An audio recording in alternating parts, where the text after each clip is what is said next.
everyone! Sa video na ito, ituturo ko sa inyo kung paano tayo gumawa ng thumbnail dito sa KineMaster. Yan. So, open na natin itong KineMaster app.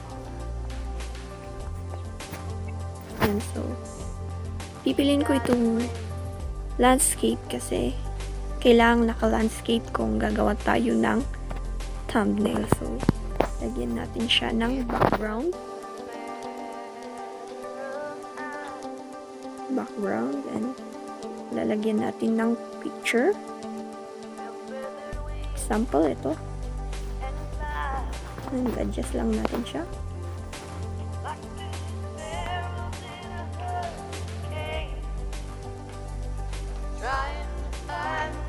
Yan.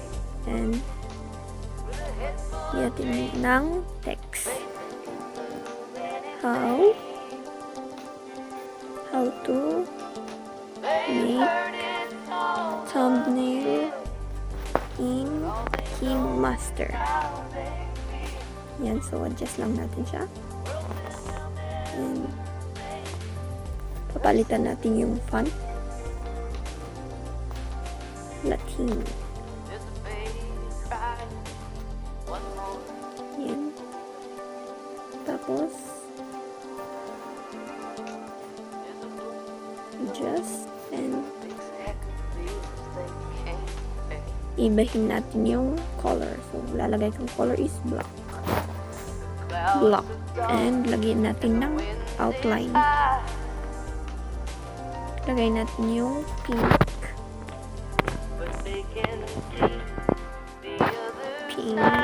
Light pink. Yan. Tapos, ilalagay natin yung logo ng KineMaster. Yan, so adjust lang natin. Yan, guys. And so, depende sa inyo guys kung gusto nyo lagyan ng mas maraming arts or mas maraming ilalagay nyo dito sa thumbnail. And depende na po yan sa inyo guys. And kung tapos na natin gawin yung thumbnail is punta lang tayo dito sa gilid, yung tap natin ito, parang square na yan. Yan, and save in capture.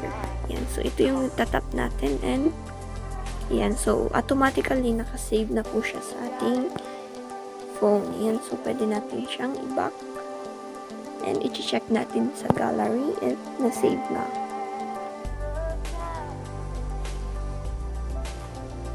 Yan, so ito yung ginawa nating thumbnail. Yan guys, so ganun lang siya kadaling gumawa ng thumbnail sa KineMaster. Yan, so